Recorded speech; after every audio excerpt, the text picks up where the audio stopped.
Comment on introduit la vidéo alors pour parler de la PTL et de tout ce que vous avez fait pour arriver au bout de cette épreuve?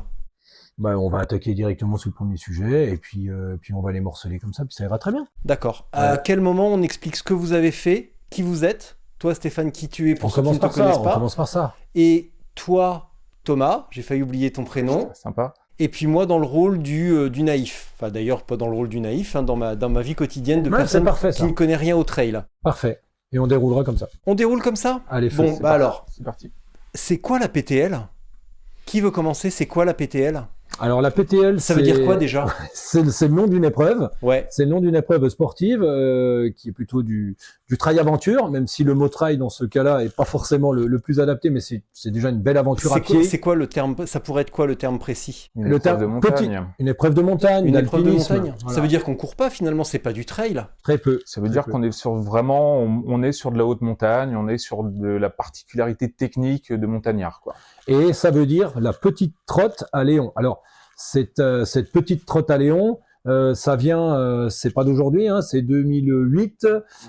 C'est un rendez-vous de copains qui sont organisateurs aussi dans l'organisation de l'UTMB, qui décident. Alors Léon, qui est un hôtelier du côté de Champais et qui a eu cette idée aussi de vouloir faire cette petite trotte quelque part. Et donc il décide de lancer ça 2008 et de l'appeler la petite trotte à Léon. Alors donc avant, elle était vraiment plutôt sentier. Hein. Moi, je l'ai eu faite en 2009.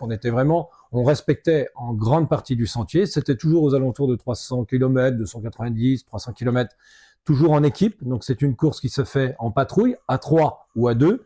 On peut partir à 2 ou on peut partir à 3.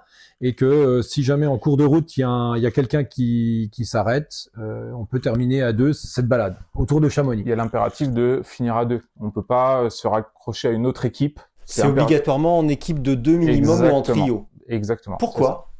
Eh ben, c'est un peu l'esprit de la montagne. La montagne, c'est cette idée de patrouille. C'est-à-dire, on ne va pas tout seul en montagne, et notamment en haute montagne. Et donc, cette idée de la patrouille, cette idée de faire équipe. Qu'est-ce qu'il y a? Non, il y a rien, il y a le chat qui veut rentrer, mais c'est rien, ouais, roule. C'est bon, ça. On est parti sur une équipe de 3, on va ajouter le chat, on est parfaitement dans l'esprit. Allez, vas-y, Donc, roule. Marche. l'esprit de l'équipe en montagne, ça a toujours été. On ne va pas tout seul en montagne, on fait une cordée. Une cordée minimum, c'est 2, mais le mieux, c'est 3, liés aux aléas de la montagne. On ne va pas tout seul en montagne, et notamment sur ce genre de parcours, vaut mieux être accompagné, vaut mieux faire équipe en cas de quoi que ce soit. On ne voit pas forcément le mal partout, mais on se dit quand même que c'est l'idéal. Alors, tu m'as dit la petite trotte à Léon. Thomas, si on devait dresser un portrait robot de cette PTL, si on devait différencier la PTL d'un UTMB ou de n'importe quel trail un petit peu aventure, ça serait quoi le portrait robot d'une PTL? Qu'est-ce qui la différencie et la rend si unique? Alors déjà la PTL, comme on disait, on est vraiment sur une épreuve de montagne. On court très peu en réalité, hein, sur toute la préparation, on a très peu couru et on s'est rendu compte qu'au moment de la course, on n'a quasiment pas couru. Je sais pas si ça représente 2-3% de l'épreuve, c'est anecdotique. Et il y a une grosse caractéristique, c'est qu'on est en autonomie et sans balisage. Et ça, pour le coup, c'est très rare sur des courses. Un UTMB, on suit un balisage, on suit des sentiers. Là, on est hors balisage. Toutes les traces sont fournies en GPX et on doit s'orienter nous-mêmes, trouver notre trace tout au long du chemin. Donc ça joue énormément. On n'a pas le droit à l'assistance. Donc sur un UTMB, une diagonale ou toute autre course, on va dire, il y a de l'assistance. Là, c'est pas le cas. Donc on se retrouve vraiment, et heureusement qu'on est en duo, en binôme, en réalité, ou par équipe de 3, parce que effectivement, après, il y a un côté sécurité aussi qu'il faut absolument avoir dans ce genre d'épreuve. Et on fait attention l'un à l'autre en permanence.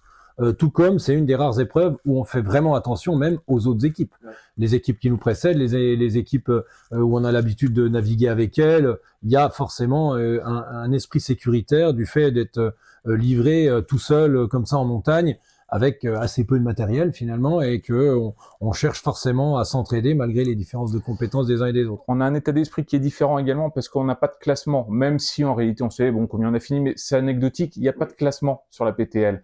Une course lambda, il y a un classement, on veut faire top 100, peu importe. Là aujourd'hui, sur la PTL, c'est pour ça qu'il y a aussi cette entraide-là, qu'on retrouve quand même dans le trail, c'est l'esprit, mais l'idée c'est d'arriver au bout du chemin en fait, de vivre cette aventure avec notre coéquipier, rencontrer d'autres équipes, aller jusqu'au bout et vivre toute cette aventure ensemble, quoi.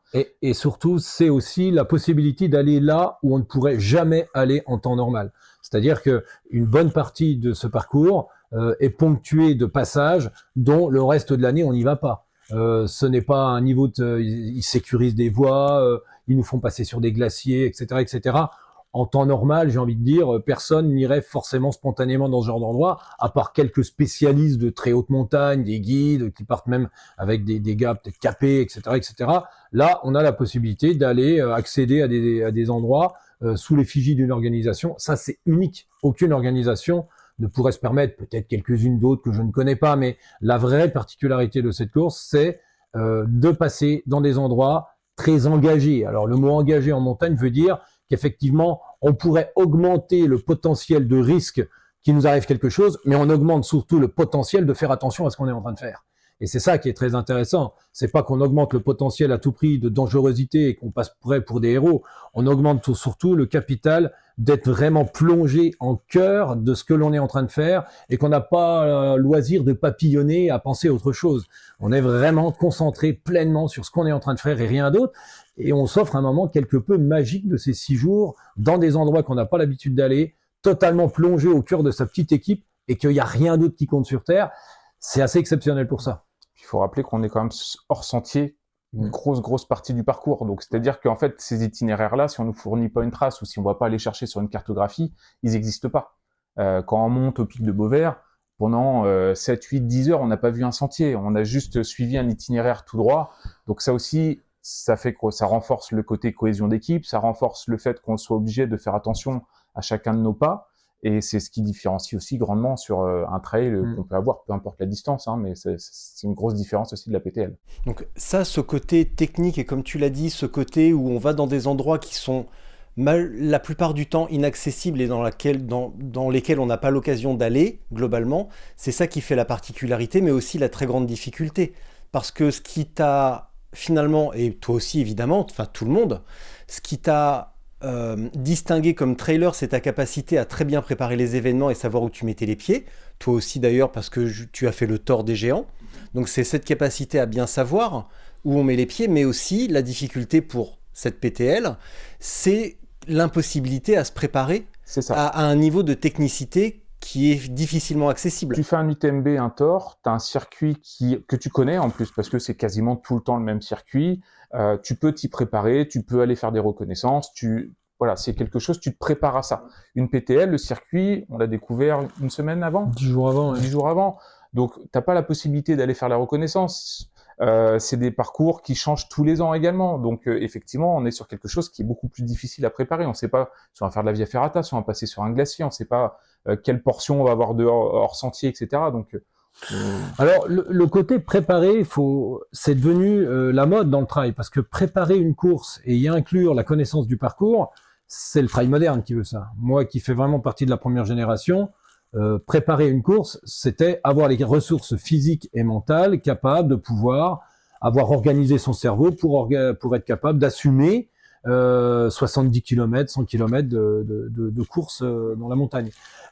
Et on l'a un peu rapidement. Donc ça devient maintenant une caractéristique de dire qu'on ne peut pas repérer le parcours. Il faut bien oublier que à la base, repérer le parcours n'avait pas grand intérêt parce qu'on venait aussi au trail pour découvrir. Là maintenant, on a repris aussi quelque part une recette ancienne avec un tel parcours, c'est qu'on repart à la découverte. Alors se préparer, c'est justement c'est un type de préparation particulière que de dire je dois être prêt sans connaître le parcours. Et là, finalement, c'est un peu comme moi qui traverse l'Atlantique. J'ai pas traversé l'Atlantique avant. Donc, je suis allé étaler les domaines de préparation beaucoup plus larges que la simple connaissance du parcours pourrait peut-être me rendre plus faible à simplement être capable de faire ce que je sais qui va me être proposé et que s'il arrivait un autre individu ou un autre élément à l'intérieur de cette connaissance et de ce repérage, pourrait rapidement me faire perdre les pédales. Là, on avait préparé justement l'éventualité et toutes les éventualités, ce qui fait que seulement une partie de ce qu'on avait imaginé s'est produit. Donc, on est moins surpris aussi de préparer de cette manière-là. C'est aussi un élément qui est quand même assez chouette finalement. Quand vous recevez le parcours à 10 jours, vous faites quoi de ces GPX? Vous les mettez dans vos montres, bien entendu, mais est-ce que vous les chargez dans des logiciel de cartographie pour voir, pour anticiper un petit peu le terrain, pour avoir une petite idée ou pas? Alors, oui, mais alors le fait de On l'a même pas mis travailler. dans les montres en réalité. Bon alors, c'est Vous pas le mettez- nécessaire. Nous, on a tout fait, au téléphone avec Iphigénie et Topo Suisse, et que j'ai une certaine habitude de la montagne qui fait que je pouvais me permettre de dire bah tiens par là je connais, grosso modo je vois à quoi ça ressemble, etc. Là je ne connais pas du tout. On fait du repérage sur carte, mais on a surtout segmenté notre parcours pour être capable de tomber tous les soirs ou une fois par jour dans un refuge, capable de pouvoir. Nous, on a vraiment eu cette idée, on en parlera plus tard, de segmenter notre parcours. C'était le gros travail qu'on a fait 10 jours avant en fait. Oui, Quand de on a eu la segmenter, de cartographie, faire un- ça a été ça parce qu'en fait, là, on est tous les deux, mais il y avait Renaud qui était avec nous également. On était 3 au départ et tous les 3, on s'est mis d'accord aussi sur les étapes. Sur le plan, oui, sur le plan de la marche, stratégie en à fait. adopter, Voilà, oui, bien sûr. exactement. Donc, quelles étapes on faisait? Bon, à regarder aussi étaient les ravitaillements, où étaient les refuges, parce qu'il faut savoir aussi que sur la PTL, il y a un certain nombre de refuges qui sont partenaires, mais on a aussi la possibilité de sortir un petit peu de la trace, pas très loin, mais rester autour de la trace, mais d'aller dans d'autres refuges qui ne sont pas partenaires, en fait. Il y a une tolérance ou c'est juste parce que ça rallonge inutilement le périple? Alors, il y a une tolérance qui est, bon, Elle n'est pas possible, la tolérance, un sentier en montagne, quand il part par là, la tolérance, sinon elle serait de 15 km. c'est ça. Le sentier, il y en a qu'un qui va là-bas, s'il faut dévier pour aller à un refuge, Non. C'est pas de la tolérance, C'est ça. c'est du bon sens. Il n'y a pas le choix. Exactement.